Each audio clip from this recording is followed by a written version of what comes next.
What's up, everyone? Welcome back to another episode of Boleros. Sam here with Gab, and unfortunately, wala tayong Maui. But we just had to record today because we want to do our instant reactions to that crazy Adamson versus NU game.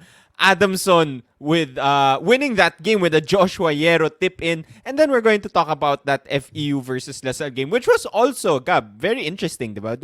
FEU kept it close in the end.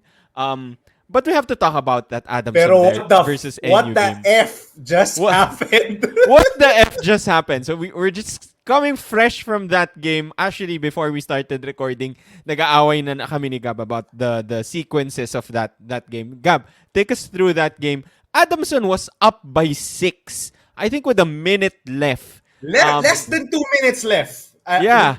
Right after a Monty Bon 3, they were up by 6. I forgot who scored the next basket, but someone scored the next basket. 56-52. Jolo Manansala was... before that, there was a half-court violation called on Adamson. Which was a bad call, by the way. It was a bad call. The refs, that should have been allowed. There was obviously a tip from the replay by an I think si Figueroa tipped it. Manzano recovered the ball, but they still called the half court, and that is just crazy. And I understand the frustration of Coach Nash. And even after the challenge, they did not reverse the call. I'm kind of half expecting that Coach Nash will be reprimanded, because I think he will lay down the hammer on the officiating crew after that post-game. Sa post-game for sure yan. That's a turnover. Then I think there was a foul on Jolo Manansala, which ended up with one free throw. There was a jump ball. Then Adamson was not able to inbound the ball. 5-second violation. 5-second violation. And you got the ball back. Jake Figueroa drove to the basket, missed it. A tough putback by my boy, PJ Palacielo. They went to the other end. Before that, there was a foul. There was a foul. There's a foul by Manu Anabo before the inbound. And that ended up, I think that was after, that ended up tying the game at 56-56.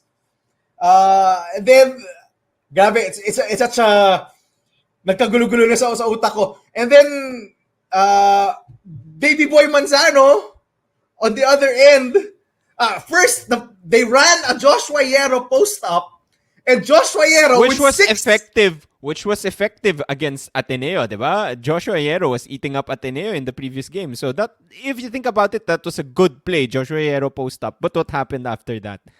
Joshua Yerro post-up, and with 6 seconds left on the game clock, to us, it looked like a shot. I don't know if he meant to pass it. Fade away, mid-range fade away, difficult shot. A fade away with 6 seconds left on the game clock. Cedric Manzano grabs the air ball, puts it back, and they're up 58-56.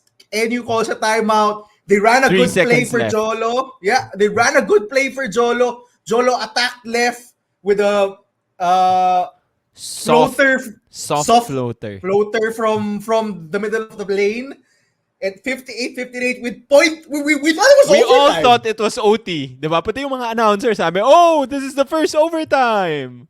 And then biglang, wait, there's 0.3 seconds left. 0.3 seconds left. And then, first of all, Coach Nash, that's a really good play. Yes. Joshua Yerro essentially curling let's talk about that of a cut by Cedric Manzano and tipping it in. The ball control to tip that in. And the pass, we have to give credit to the pass. That was a perfect pass. Who made the pass? I didn't notice. We have to review that. Comment down below. Who made that pass? Kasi hindi ko din napansin. I think it was Montebon. I forget. I think it was Montebon who made the pass. Perfect pass right near the rim. And Yellow with the ball, with the control to tip it in. So essentially, binawi niya yung fade away airball niya a few possessions ago.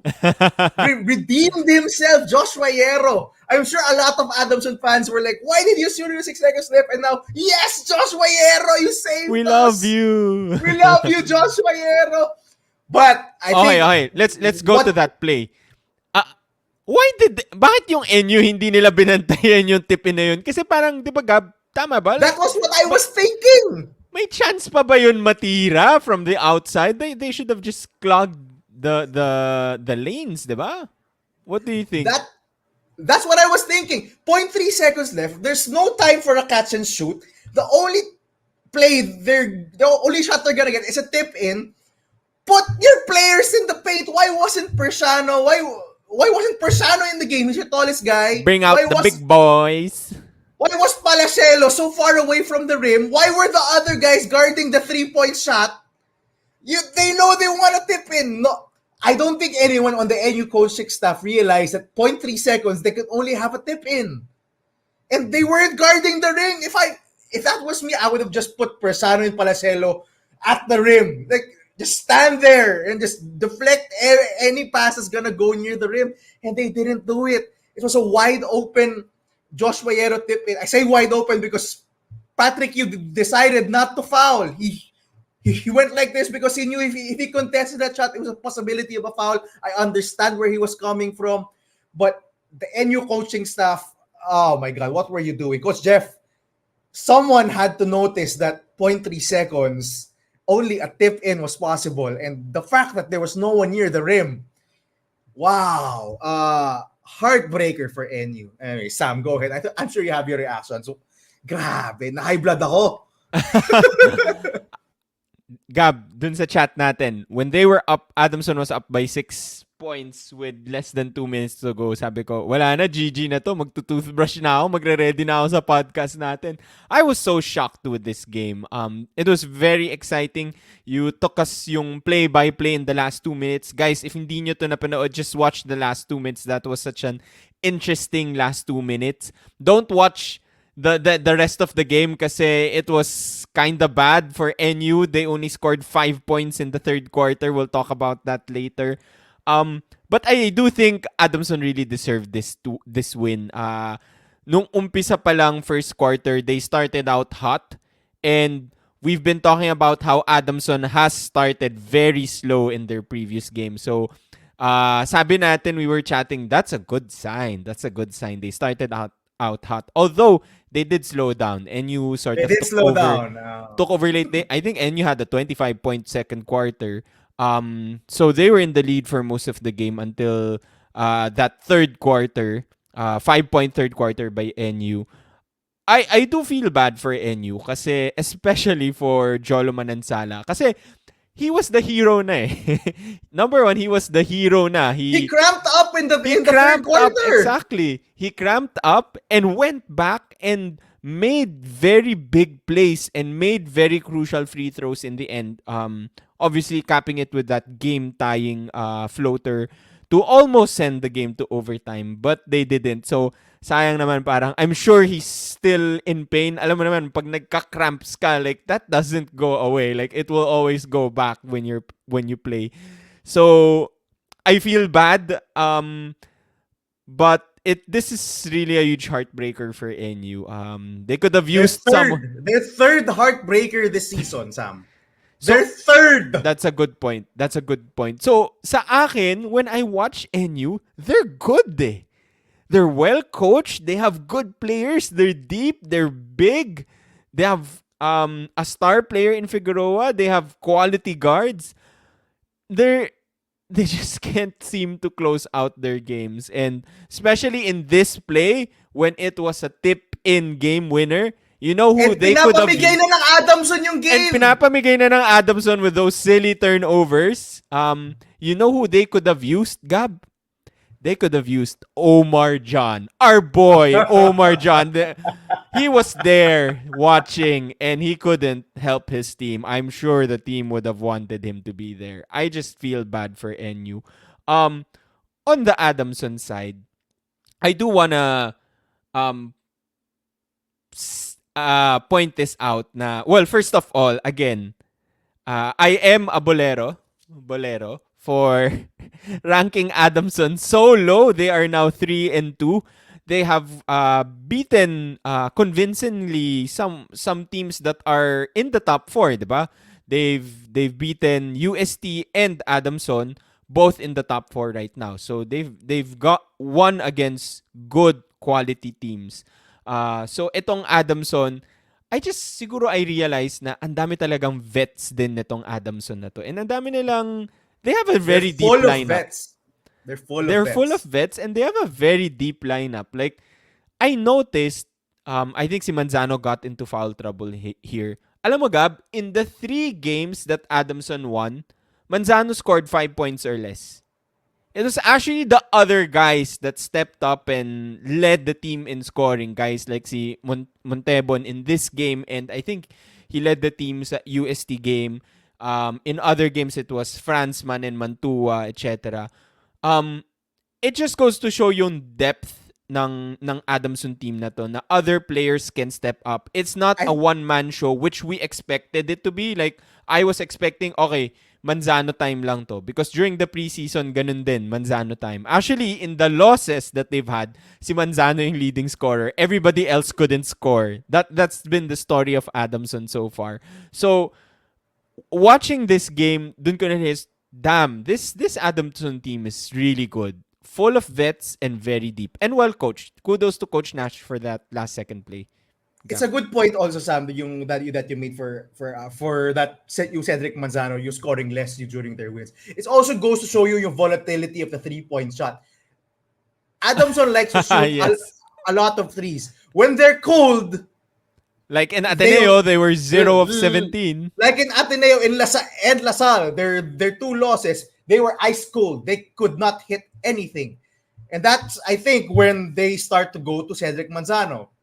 As That's you a said, good point. and that's why his highest scoring games are in their losses, because the other guys cannot shoot. In this game and in their previous game, in the previous win against UST, they were hot from the outside. They were hot from the outside in this game. They made 4 threes in the first quarter.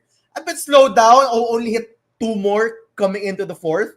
But then Montebon 3, si Matt Erolon finally woke up you with a layup.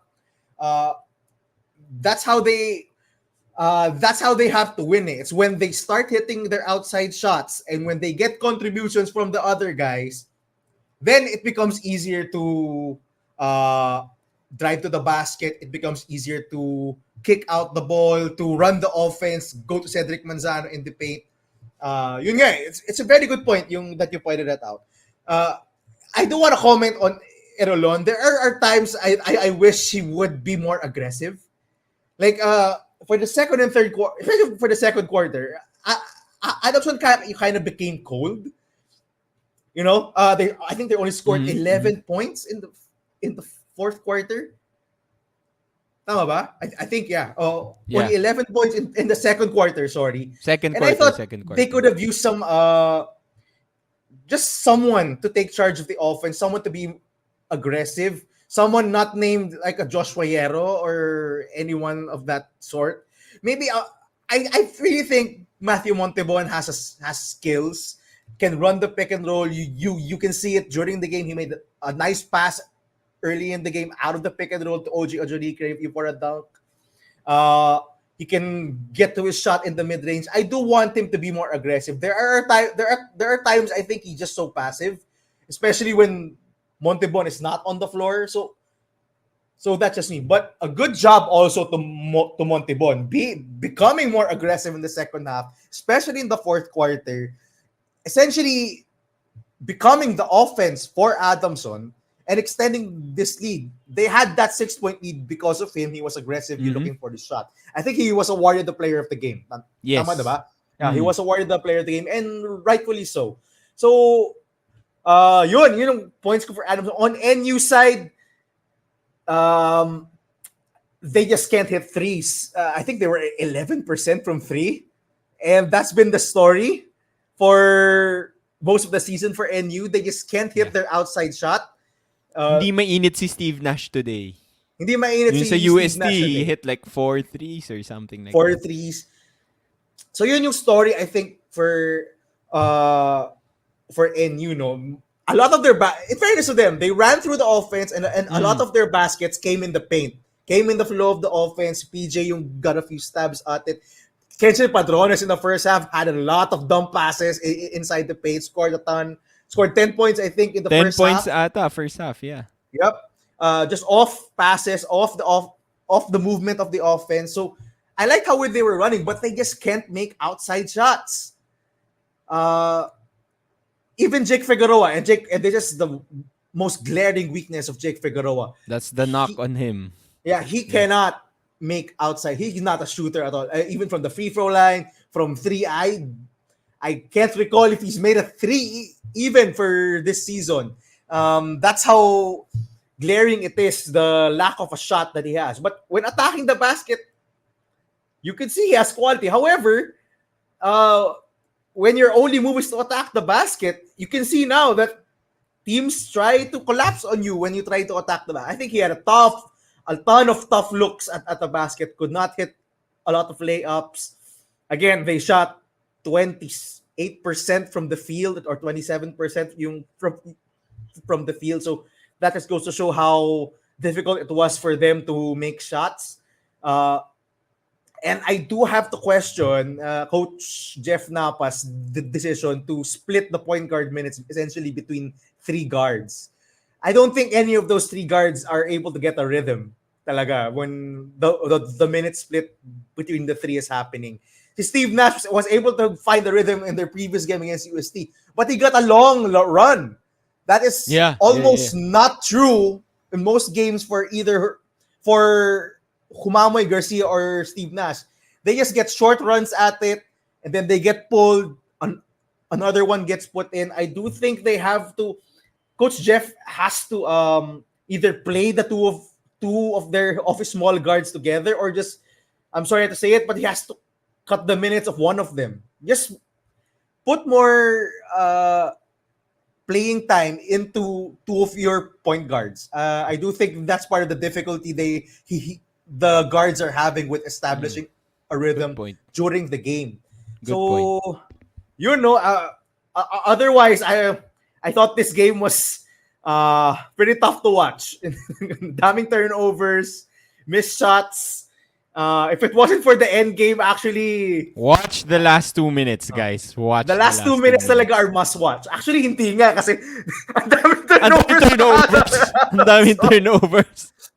So, it ended up a pretty crazy game. And, grabe.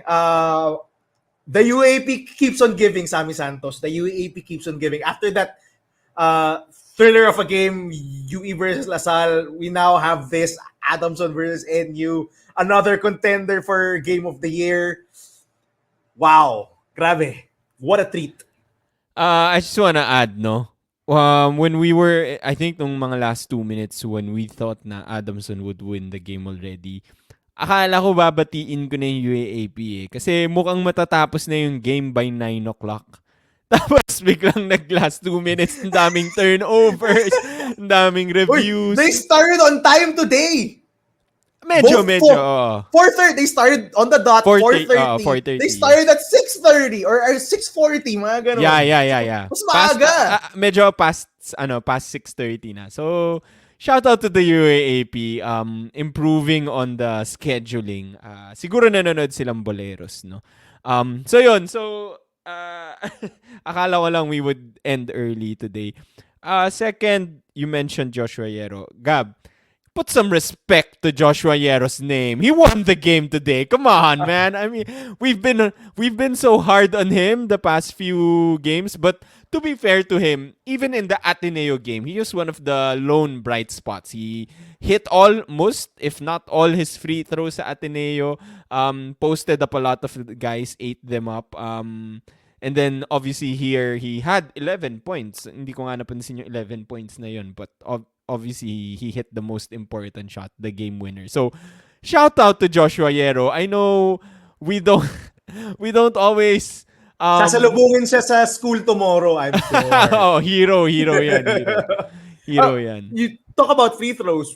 Free throws is what kept what kept NU in the game. They hit 17 out of 21 from the free throw line. That at quick math. Around 81% from the free throw line. So that was what kept them in the game. And yun, because otherwise, what did they shoot? Yeah, 11% from three. Oh dear Lord. And well, that's better than the 0% of Adamson in their last game. So I guess I guess that's good. Oo nga, ako What 0 of 17. Ito 2 of 17. grabe, both teams, how many, only 34 field goals made by both teams in this game. It was that ugly actually. Actually, Even it the last was 2 minutes, pero naging exciting lang din. So, buti naman. It was worth the watch, I would say. Ay, moving on.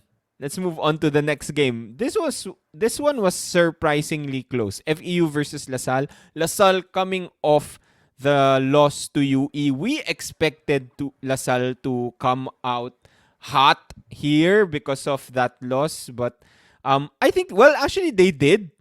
Surprisingly, FEU kept it close in the end, but couldn't execute in the end. I think FEU ended the game with like three turnovers from the inbound baseline from an inbound inbounds. baseline They, inbound they play, could diba? not figure out that LaSalle uh, zone off an inbounds. I don't get it. You know what, Gab? Talo na sila eh. I think they were down 4 points already. Tapos parang 1 second to go. Tapos nag-time out pa si Coach Sean Chambers. I feel like sabi niya, okay, practice lang natin tong baseline inbound kasi twice na kayo nagkamali. Let's do it again, baseline inbound. And they still couldn't do it. Doon talaga lumalabas yung rookies nila, diba? Like they have a bunch of young inexperience. Yeah, they have a bunch of young guys in this team. So that was frustrating. I'm sure I'm not hindi naman talaga ako FEU fan, but I was so frustrated for FEU because they had the chance to win this game. This was a winnable game, and this could have been their first win, and it would have been a big win getting that against uh the Green Archers, against KQ and the Green Archers, but they just couldn't finish. One guy that I have to point out, Joric Bautista. Oh my God, he was so frustrating in this game. He shot what 3 of 21, 14%. 14%. He's the One of guy who took 11 the from 3-point range. Oh my God. He's the guy that from 2 points, from 2 points. From one of 2-point 11 range. from Sorry, 2 sorry. points. He's the guy who took the most shots, and I do understand that he's the star, but he just couldn't make any shot today. I feel bad for him. There were some shots na sa akin head scratcher, like may mga fast break plays siya na he couldn't hit the layups, or may mga weird shots siya na parang floater na off angle. But he also had good looks, especially yung bandang end game. He just couldn't hit the threes. It was so frustrating watching him. I It was feel an bad. off night. Off night talaga. Sometimes, well, in Joric's case, it really goes like this sometimes. Sometimes he had good looks throughout the game, just could not get it to go. And sometimes he was just forcing it already. I'm sure there was some Totoo yun, frustration. forcing it. Tama There ka was dyan. some frustration involved, diba? I think you know this, Sam, diba? When you're playing basketball, when you're used to it, seeing the ball go into the rim, you're just trying your Actually, hardest. hindi ko alam yung feeling na yun, Gab. Kasi Di madalas mo pa alam. mintis yung tira ko. sorry. Ako pala. Kasi ako tumitira, pinapasa ko lang sa'yo eh. Well, yeah, but you know, sometimes as a scorer, you just want to see it go in and you want to keep on trying, you know. But yeah, there are just days like this, and especially when you're Joric, you're probably the main focus of You're the main man.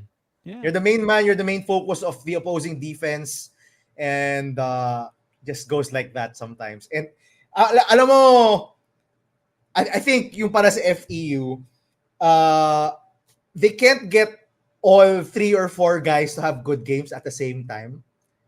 Like against NU, I think it was a good game by Pre and Konate, but a bad game by Joric and by Janray. in this game where they almost won. It was a good game by Jan Ray. A breakout January was game, actually. good. Yeah, A January was so breakout good game by today. Jan Ray, actually. And it's a good game by Mo Konate. We'll talk about him more later. And I would say a decent-ish game by VJ Pre going up against his idol, Kevin Kiambao. KQ.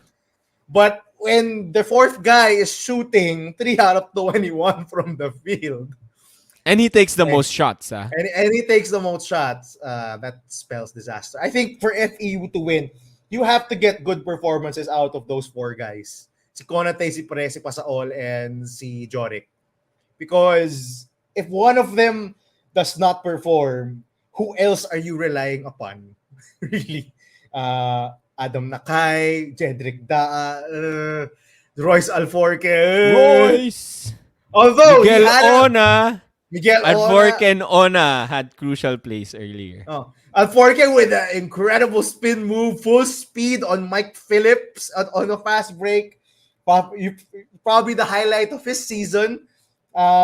So, if those 4 cannot perform well on the same game, they're gonna struggle because honestly, beyond the 4 of them, I don't think they have much depth in playmaking and scoring.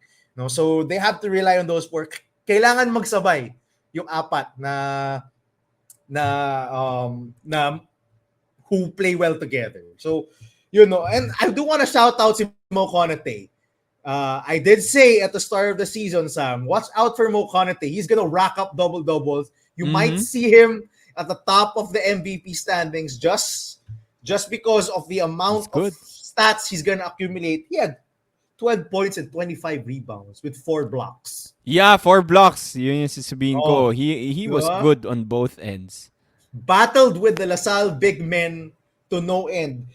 Against Mike, against Agunane. Played nearly the whole game. 37 minutes. So he only rested for 3. Well, if your backup is Miguel Ona, I get it. So, so shout out to Mo Konate, no? And shout out to Mo Konate. I do wanna perhaps critique Sean Chambers why he didn't put back Adam Nakay. I thought Adam Nakay gave some good minutes in the first half. Actually, even in the garbage time na yun against UP, but I think Adam Nakay is starting to get a feel of the game. He's been getting better the past few games. I like that shout out, Gab. Go ahead. I thought he should have put Adam Nakay back in the game, especially in the fourth quarter, just to give an extra scoring punch. The guy can shoot. And shooter. Yeah, he can shoot, but I don't think. Well, I think he's made more threes than Jedrick Daa. So I think you'd bet more on Adam Nakay than Jedrick Daa at this point. So I have to question that, Coach Sean Chambers. I really thought that si Adam Nakay you should have been there. Even si Rojan Montebayor. I mean, this guy can hit threes. Same. Yeah. I remember, Gab, you mentioned that previous episodes, a few episodes ago, sabi mo, he should play Montemayor more. And another guy, Nakay and Montemayor, for me, I think they deserve more minutes because they've been playing well the past few games. Yep. Jedrick Daa was a minus 14 in this game. 0 out of 5 from the field. 4 fouls pa ata siya. Yeah, he's just not meant as that corner shooter, spot shooter role. That's his role kasi, and he's just not meant for that role. He doesn't have that shot yet. So, yun sa akin ng glaring. I've seen yung Montemayor in the preseason and even yung last season in limited minutes hit 3-point shots. He can shoot. So, I'd like to see Nakay or Montemayor yung get more run just to provide I agree. a little bit more spacing for FEU because honestly, sayang, hinabol nila ang LaSalle ng third quarter. They were down by 12, I think. Mm-hmm. If I'm not mistaken. They were down by 12. You kept it close until the fourth. Had a chance. They led actually. Yeah. They led LaSalle in the fourth. So, I don't know. Sayang. So I have to question those rotation decisions. In fairness naman to Coach Sean, he did say, shout out to All Star Magazine for the interview. He did say na he understands that there's a lot of struggle, but he expects them to be a dangerous second round team. But I don't think Final Four is gonna be in their sights. Possible, but really difficult. Just starting 0-5 again. I UP don't think. next.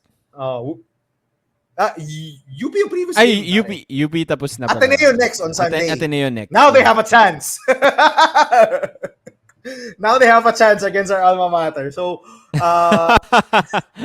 hey, they won 2 wins last season against Ateneo. Who knows? Oo nga, Sammy, oo nga. the nightmares of last Yari. season may come back to bite the Nightmare Blue of Eagles. season 86. So, I think he expects a bit more growth, but he does have to get better also. I think he has to realize talaga na he has to give more minutes to Montemayor and Nakai. I mean, just provide a little bit more spacing for your stars. For Jan Ray, I like that he's attacking the basket, which we didn't see that much in the first few games kasi he kind of forces it. But now I think he took his opportunity. He ran the ball, was quick to bring the ball up the floor. So maybe this gets him started. As we've all said in the past episodes, rookie point guards you typically struggle. You see it with Jared Bahay. You see it with Reinhard Omamoy, even in his second year. You're seeing it here with Jan Ray Pasol. This was his first game in the UAAP. First good game in the UAAP. I do hope he builds on this.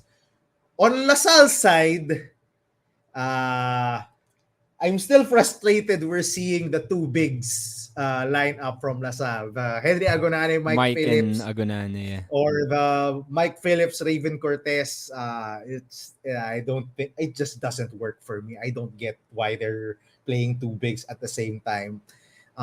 The spacing is just atrocious. I do think their best lineup talaga is with KQ at the 4, and you saw it here when KQ is playing the power forward slot.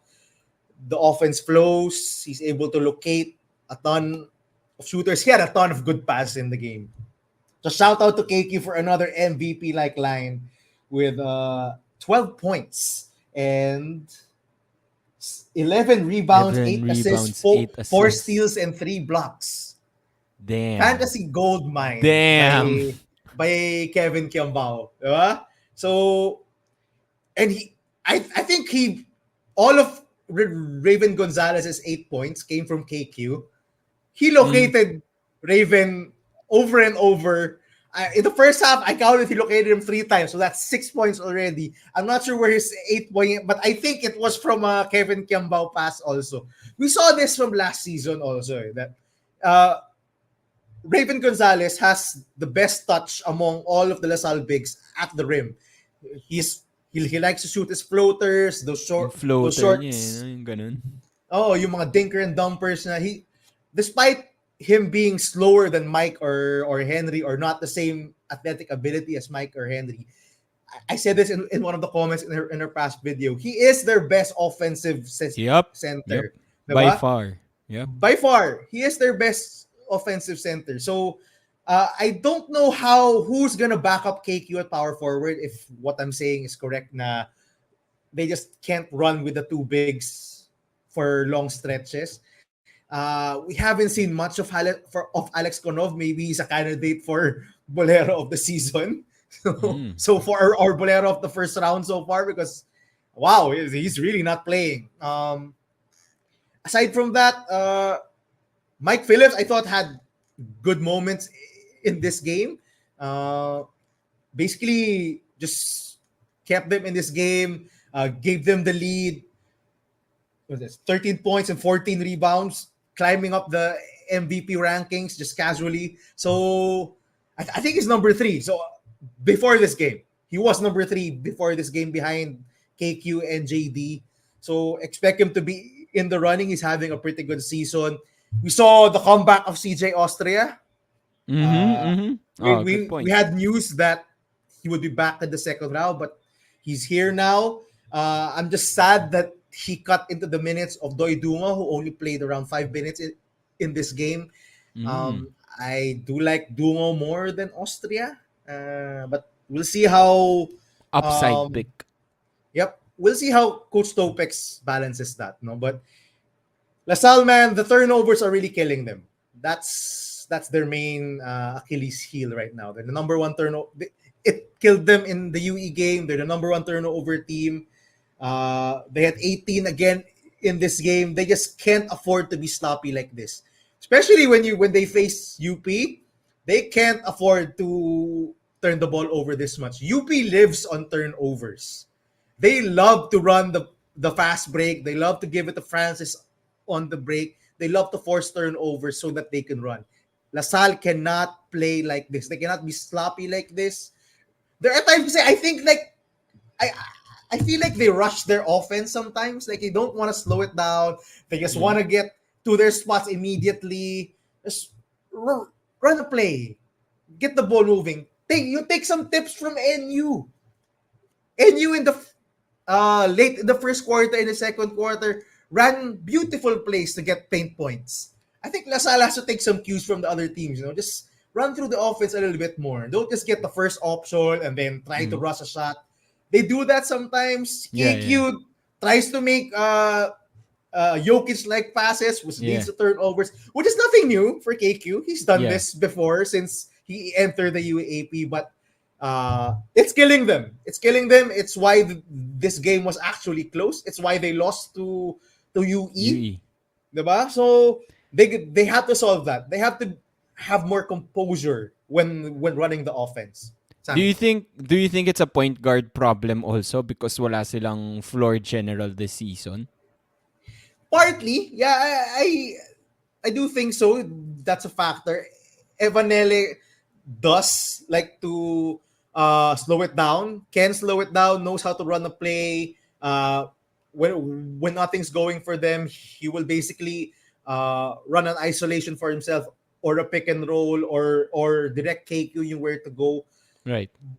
But in case you didn't, in case na sobrang taas na ng tingin ng mga tao kay Evanele, he was also a turnover machine. He also rushed a lot of shots. Yes. He was also a turnover machine at times and also took a lot of questionable shots. So I think it's not just an Evanele thing. I do think they have to slow it down. They kind of started this way last season also. They were sloppy. Remember yung last season, Sammy, they were doing a lot of run and gun, press, run. Then it was really sloppy, a lot of turnovers, a lot of missed shots. They ended up losing all of their games hindi naman all of the games, but the games they lost were all in the first round yung last season because they were playing too fast and they were not slowing it down. So I do think they have to slow it down. Yun lang. Good minutes from EJ Abadam and I think EJ Abadam you gave them a ton of good minutes in this game and that's how they have to go with it in the next few games. Just find someone off the bench or find others to contribute beside Mike Phillips and Kevin Kiambao. Whoever works in the last game it was Boris Manasigan. So in this game, it was EJ Abadam. So we might see a JC Macalala game. Yung next game, he only had 3 points in this one. We might see a BJ David or a CJ Austria game the next one. So si Lian Ramiro he's disappointing so far. I expect for a one and done, diba? For the one and done with the hype that LaSalle fans were putting on him. He's been not great. Let's just say it as that. So, yun lang. Sammy. Follow-up question. LaSalle lost to UE the previous game. Almost gave away this game to the last place team, FEU. Is it time to panic for LaSalle fans? Especially coming up, their UP game coming up in October 6th. Should they be worried about their recent performance? I wouldn't be. I would be concerned, but I wouldn't panic. I wouldn't worry. They were like this last season. That's true. That's a good point. In case your UAP fans have forgotten, LaSalle fans were were clamoring for Coach Topex to be fired in the first round of last Totoo ba? season. Yeah, Ganung level ba yun? Hindi ko Sam, naalala. I showed you guys SM tickets with a note na Coach Topex should be fired from the husband of one of my workmates who's a diehard LaSalle fan. He was so angry at Coach Topex because right after their UP game wherein they scored 3 points in the third quarter, they were furious at Topex. They were furious. So no, I wouldn't panic because we've seen this before. We've seen this LaSalle team be sloppy. We've seen this LaSalle team uh, go on go on extended droughts. We've seen this LaSalle team struggle. And the second round last season, they got it together. If that happens, whether that happens this season, who knows, right? Who knows if they'll be able to muster up an undefeated second round like last season. But do not panic it. They're still 4-1. I mean, Yeah. diba? True. They're still 4-1. Despite playing sluggishly and sloppily, they're still 4-1. And don't ask for Coach Topex to be fired.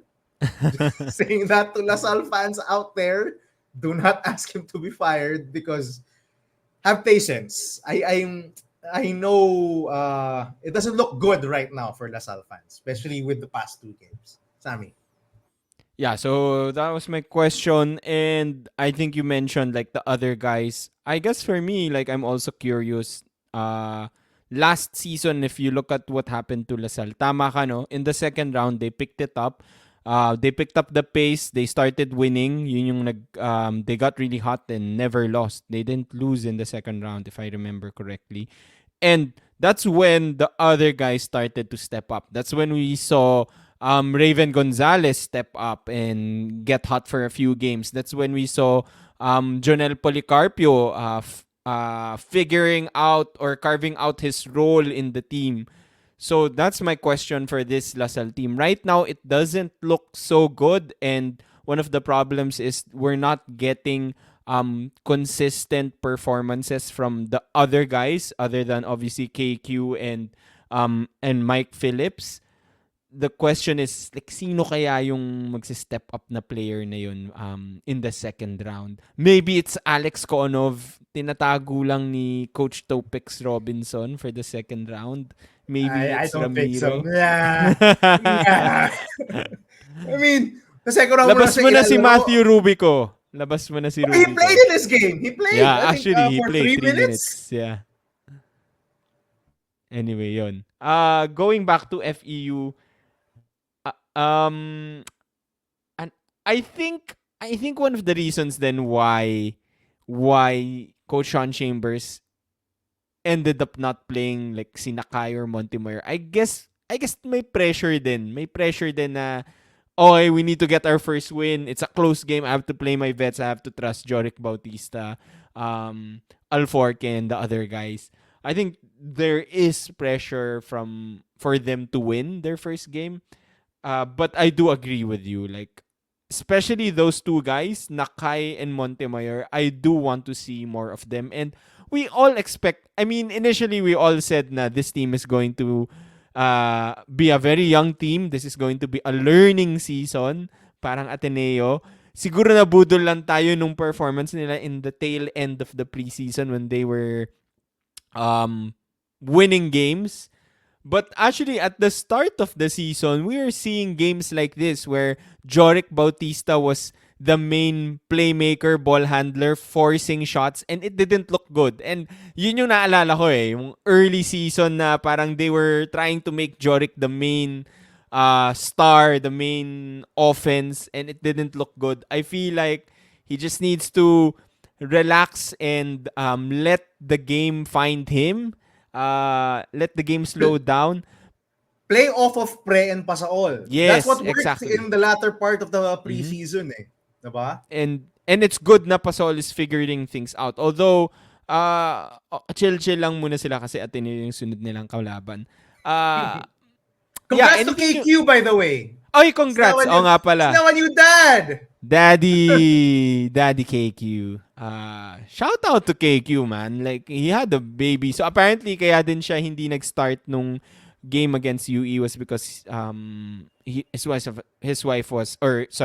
girlfriend was, his partner was about to give birth. So, Not that that's an pag-work po yan. excuse, okay? Not that that's an excuse. We're not giving excuses for Hey, KQ. hey. As a dad, gets ko naman si KQ. Oh, So, yung guess shout naman, out but to I KQ. pero baka may iniisip diyan, binibigyan ng excuse ni KQ kaya siya may That's true. kaya siya may bad game against UE. No, we're not giving excuses for KQ. But that's what the article said, that he didn't start the game because puyat siya. you Yeah. his partner went into labor. So, but congrats to KQ, man. So congrats to KQ. New dad. Congrats for the win and congrats for being a new dad. Oy, anything you wanna add before we end? Nothing, but this not nothing, but this was a pleasure to watch these two games. I did not expect much. I thought La Salle was gonna lay down the hammer on FEU. Yeah, I thought it same. was gonna be a blowout. FEU kept it competitive. Kudos to them. Some adjustments, we've already pointed it out, and the NU Adamson game ended up being a treat, which is why we're having this podcast right now. Because it just was a crazy ending. Okay. That's it for today's episode. Maui will be back next time. Share your thoughts and comments down below.